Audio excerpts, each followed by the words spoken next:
ગુજરાતમાં લોકસભાની ચૂંટણીને હવે ગણતરીના દિવસો બાકી છે ત્યારે વડોદરા લોકસભા બેઠકના ઉમેદવાર જસપાલસિંહ પઢિયાર તેમજ વાઘોડિયા વિધાનસભાના ઉમેદવાર કનુભાઈ ગોહિલ માટે પ્રચાર કરવા માટે શક્તિસિંહ ગોહિલ વડોદરા પહોંચ્યા હતા। ત્યારે વડોદરામાં કોંગ્રેસ પ્રમુખ શક્તિસિંહ ગોહિલે સભામાં સંબોધન કરતા ભાજપ સામે શું પ્રહાર કર્યા તે જોઈએ આ વિડીયોમાં। નમસ્કાર, હું મૈત્રી મકવાણા અને આપ જોઈ રહ્યા છો નિર્ભય ન્યૂઝ। શક્તિસિંહ ગોહિલે એક નિવેદન આપ્યું હતું જેમાં તેઓ કહી રહ્યા છે કે ભાજપની સરકાર છેલ્લા કેટલાય વર્ષોથી સત્તામાં છે અને તેના કારણે હવે ભાજપમાં અહંકાર આવી ગયો છે। સાથે જ તેમણે ભાજપ પર પ્રહાર કરતા કહ્યું કે ભાજપે તેના શાસનકાળ દરમિયાન કરોડોનું કાળું નાણું ભેગું કર્યું છે અને એટલા માટે જ તે પૈસાની તાકાતથી જેમ નેતાઓને ખરીદી લે છે અને ધારાસભ્યોને ખરીદી લે છે, પરંતુ પૈસાથી તેઓ મતદાતાઓને કેવી રીતે ખરીદશે। ત્યારે આ મામલે શક્તિસિંહ ગોહિલે શું કહ્યું તે સાંભળો આ વિડીયોમાં। જનતા જનાર્દન મહાન છે, લોકો મહાન હોય છે। કોઈ શખ્સ કે કોઈ પક્ષ ગમે તેટલો અહંકાર કરે, પરંતુ લોકશાહી વ્યવસ્થામાં આખરે ચૂંટણી આવે ને ત્યારે જનતા જનાર્દન નક્કી કરે છે કે હવે અમારો પ્રતિનિધિ કોણ બનશે। ભારતીય જનતા પાર્ટીને કંઈક અહંકાર આવી ગયો છે, એટલે જનતા જનાર્દન નહીં, એમને એમ લાગે છે કે બહુ કાળું ધન આપણે ભેગું કર્યું છે। ભાજપ પાસે ઓફિશિયલ આંકડા પ્રમાણે 82 અબજ 52 કરોડ રૂપિયા એમના ખાતામાં છે। 82 અબજ 52 કરોડ કીધું તું ને, કોઈ કાલાધન બહાર નહીં રહેગા, એ બધું એને ભાજપના ખાતામાં ભેગું કર્યું છે। 82 અબજ 52 કરોડ।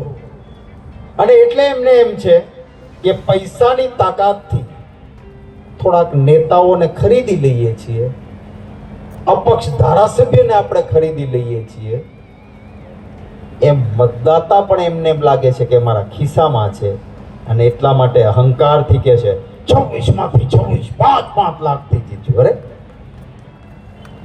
શું આ જનતા જનાર્દન તમારા પૈસાથી તમારા ખિસ્સામાં નથી? મારો ગુજરાતનો મતદાતા કદાચ ગરીબ જરૂર હશે, પણ એ વેચાણીયો માલ નથી, એ વાત હું કહેવા માંગુ છું। આ સાથે જ શક્તિસિંહ ગોહિલે તેમના નિવેદનમાં કહ્યું કે ભાજપને ગુજરાતની જનતાએ ખૂબ વિશ્વાસથી મત આપ્યા હતા। મોદી સરકારે ગેરંટી આપી હતી કે કાળું નાણું પાછું આવી જશે અને બધાના ખાતામાં 15 લાખ રૂપિયા આવશે, પરંતુ આ ગેરંટી હજુ સુધી પૂરી નથી થઈ અને તેમના ખાતામાં કરોડો જમા થઈ ગયા, પરંતુ હજુ સુધી કોઈ નાગરિકોના ખાતામાં 15 લાખ શા માટે નથી આવ્યા। ત્યારે આ મામલે શક્તિસિંહે શું કહ્યું તે સાંભળો આ વિડીયોમાં। કદાચ તમે મોટા ધનપતિને ખરીદી શકતા હશો, પણ એ કરોડોપતિ જમીનોના સોદા કરનાર માણસોને તમે ખરીદી શકશો, પણ ભલે એક ઝૂંપડામાં રહેતો હશે, એ મારો કોઈ પક્ષી પંચનો ભાઈ હશે, ક્ષત્રિય હશે, બ્રાહ્મણ હશે, દલિત હશે, એને તમે ગમે તેટલા ધનના ઢગલાથી નહીં ખરીદી શકો। એક જમીર છે, એ રીતે જીવે છે। આ ભારતીય જનતા પાર્ટીને ગુજરાતની જનતાએ વિશ્વાસથી મતો આપ્યા હતા, કારણ કે એમણે ગેરંટીઓ આપી હતી ને। કાલા ધન વાપિસ આएगा भाई बहनों, यही अकाउंट में 15 लाख आ जाएगा। आया कोईना अकाउंटમાં 15 लाख રૂપિયા? અમારી બહેનો બેઠી, તમારા આવ્યા બેંકમાં 15 લાખ રૂપિયા આવ્યા ક્યાંય ભાજપમાંથી? નહીં ને, જરા હાથ ઊંચો કરીને કરું તો મને ખબર પડે કોઈને આવ્યા કે નહીં। કોઈને આવ્યા નહીં,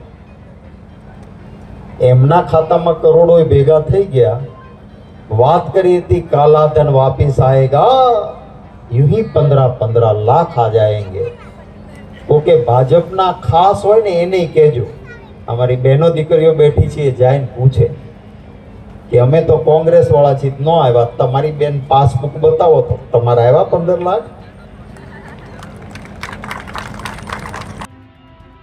શક્તિસિંહે તેમના નિવેદનમાં મોંઘવારીની પણ વાત કરી હતી। ત્યારે મોંઘવારીની વાત કરતા શક્તિસિંહે કહ્યું કે પહેલા 400 રૂપિયામાં ગેસનો બોટલ આવતો હતો, જે હવે 1100 રૂપિયામાં મળે છે। ખેડૂતોના ખર્ચા પણ ડબલ થઈ ગયા છે, પણ આવક બમણી નથી થઈ। સાથે જ ભાજપ સરકારે દર વર્ષે જે 2 વર્ષે નોકરીનું વચન આપ્યું હતું તે આજે 10 વર્ષ થઈ ગયા, પણ ભાજપે જેની નોકરી હતી તેની નોકરી પણ છીનવી લીધી છે। ત્યારે આ મામલે શક્તિસિંહ વધુમાં શું કહે છે તે સાંભળો આ વિડીયોમાં। આપકા ભાજપા સરકાર કરીને કહેતા હતા કે મોંઘવારી જતી રહેશે। 400 રૂપિયામાં ગેસનો બાટલો આવતો હતો, અણગઢમાં કેટલામાં આવે હવે? 1100, ક્યાંક 1100, ક્યાંક 1200। 400 રૂપિયાનો ગેસનો બાટલો જો 1100 રૂપિયા સુધી ભાજપાએ પહોંચાડ્યો હોય તો મોંઘવારી ઓછી થઈ કે વધી? બીજું એક કહ્યું હતું, શું કહ્યું હતું? હર સાલ 2 કરોડ નौकरियां खोल देंगे। और દર વર્ષે 2 કરોડ ખોલવાના હોય તો 10 વર્ષ થયા એમની સત્તાને, તો કોઈ બેકાર રહે જ નહીં, બધા નોકરી મળી જ જવી જોઈએ। જેની હતી એની નોકરીઓ જતી રહી છે, નવી નોકરી કોઈને મળે। ખેડૂતને શું કહ્યું હતું?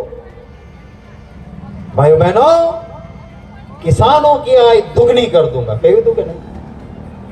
થઈ આવક બમણી, ખેડૂતના ખર્ચા બમણા થઈ ગયા। ડીઝલ, ખાતર, બિયારણ, એ ખર્ચ ડબલ થયો, પરંતુ આવક બમણી નથી।